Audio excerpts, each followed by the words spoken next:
Welcome back to Market on Close. Just a few minutes left in our trading day here. That means it's time for the big picture. So we'll bring in our team from Charles Schwab. Joining us today is Kathy Jones, the chief fixed income strategist at the Schwab Center for Financial Research, and Nate Peterson, the director of derivatives analysis, also over at the Schwab Center for Financial Research.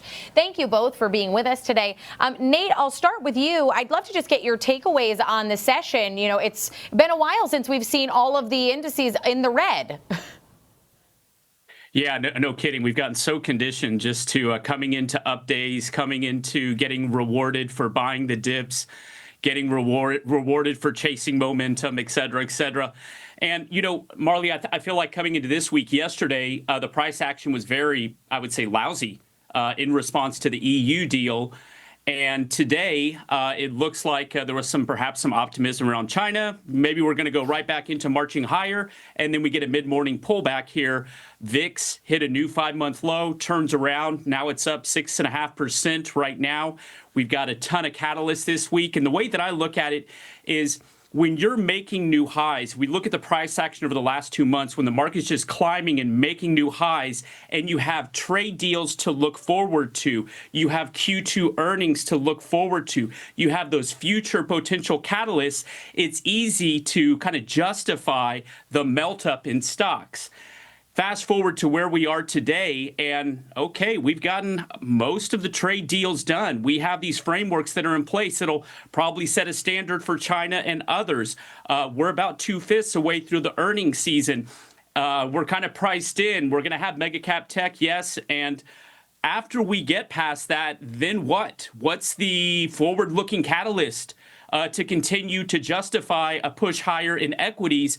And I think markets are kind of beginning to sense that, okay, everybody knows, or at least most people know on Wall Street, that August and September are the worst, 2 worst months of the year, seasonally speaking, and that we haven't really put in any kind of discount for any hiccups on any of this. And we get the IEEPA ruling on trade with Trump's tariffs. And if there's any kind of a misstep there, that could provide some volatility. If the Fed doesn't communicate or set the table for a rate cut in September, that could provide enough reason to get a pullback. If the non-farm payrolls, which has a very wide estimate, hits, either hot or cold, I think that could provide enough of an impetus to just go ahead and say, you know what, it's about time we get a 2 to 4% mean reversion type of a pullback. Nothing major, but at least something that's healthy. Yeah, it's certainly so many potential catalysts this week. Now, Kathy, I want to come to you to talk about the Fed meeting. We'll finally get maybe some clarity tomorrow, but we'll at least hear from Jerome Powell. What specifically are you listening for?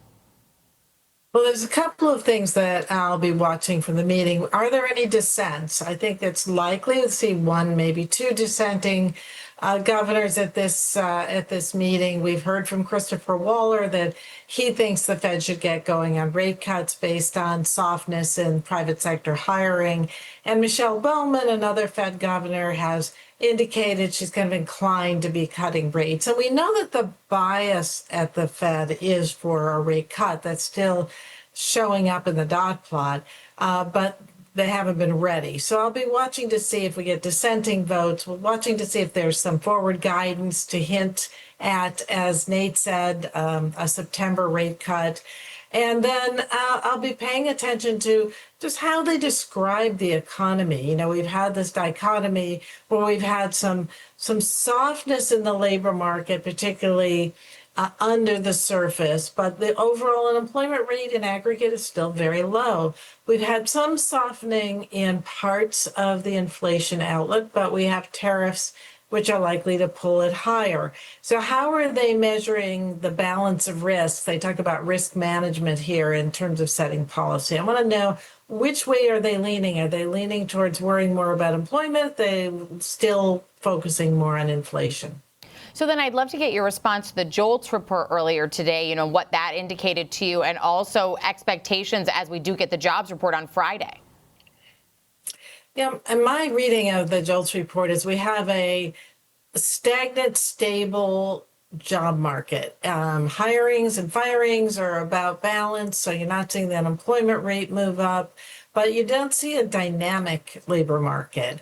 And, the labor market should be dynamic, as should the economy. And the fact that it's been kind of just slipping sideways, a little bit of softening in new hires, that tells me we have a slowly kind of slowing labor market, but not crashing. We're not seeing a real downturn, just no momentum to the upside, which I think should merit attention from the Fed. The problem is that the offset for them is the higher inflation. Well, we will see a huge week of eco data, also a huge week of earnings, lots of potential market moving catalysts. We will check in with you, I'm sure, again, to see how things are responding as we get more information. But thank you, Kathy Jones and Nathan Peterson, for joining us today.